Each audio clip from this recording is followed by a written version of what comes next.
Hello and welcome.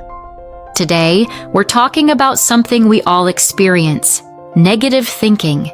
It's that inner critic that tells you you're not good enough or things will never change. Now, you're nodding your head because you can still hear the voice even as you are watching this video. But here's the good news. Some of the most accomplished people have struggled with this inner critic, and they've overcome it in remarkable ways. In this video, we'll explore powerful strategies used by these people who faced negativity head-on and came out stronger. Let's get started. We've all been there. Negative thinking can creep in during moments of uncertainty, self-doubt, or failure. But how do you turn the tide when your mind gets stuck in a loop of negative thoughts? Take the story of Thomas Edison. Before he invented the light bulb, Edison failed hundreds of times.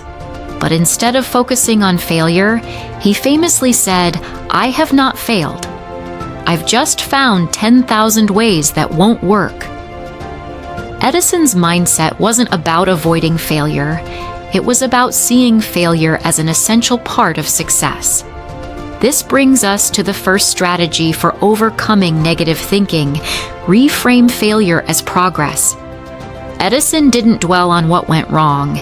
He saw each failure as one step closer to the solution.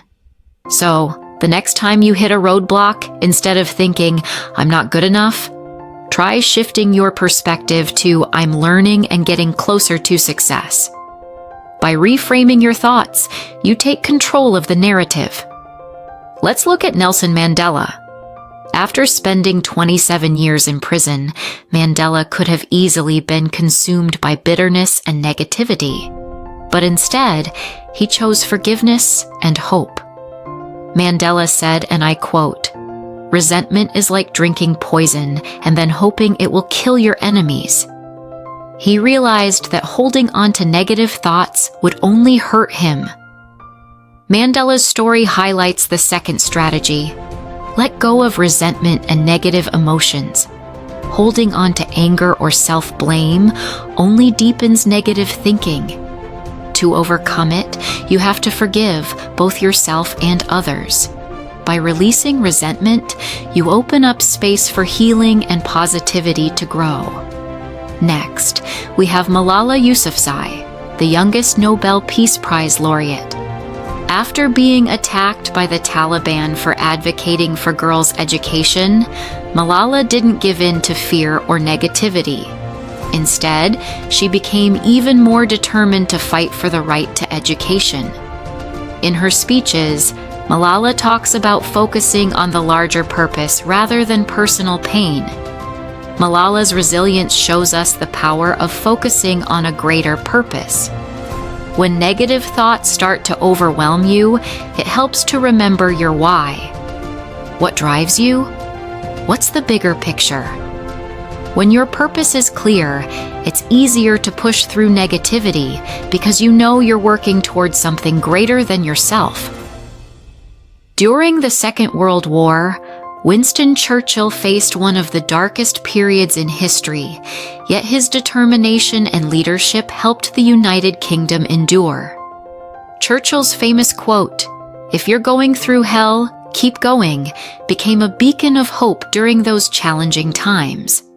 His ability to persist despite overwhelming odds was key to overcoming not only external challenges, but also internal doubts. Churchill's quote brings us to our next strategy. Keep moving forward, even when things are tough. Negative thinking loves inaction. It thrives when you feel stuck. But when you keep moving, even if it's just one step at a time, you break the cycle of negativity. Whether it's sending that difficult email or tackling a problem head-on, taking action is key to shifting. Let's not forget Maya Angelou, the legendary poet and civil rights activist. In her early life, Angelou experienced extreme hardship, including trauma and racism. But she transformed those painful experiences into powerful art and activism. One of her famous quotes is, "You may not control all the events that happen to you, but you can decide not to be reduced by them." Maya Angelou's wisdom teaches us that we have the power to choose how we respond to challenges. Life throws curveballs, but you can decide whether you'll let those experiences define you or whether you'll rise above them. When negative thinking creeps in, remind yourself that you're not powerless. You control how you respond. So let's recap the strategies that can help you overcome negative thinking, inspired by some of the most remarkable figures in history. 1. Reframe failure as progress. View each setback as a step toward success. 2. Let go of resentment. Holding on to negative emotions only weighs you down. 3. Focus on a greater purpose. When negativity strikes, remind yourself of your why. 4. Keep moving forward. Don't stop when things get tough. Keep going. 5. Choose how you respond. While we can't control everything, we can choose our reactions. Negative thinking is part of being human, but it doesn't have to define your life. With these strategies, you can start shifting your mindset and find your way out of the negativity trap. If you found this video helpful, make sure to like and subscribe for more content on personal growth. And let me know in the comments, what's one strategy you use to overcome negative thinking? I'd love to hear your thoughts. Let's get better together.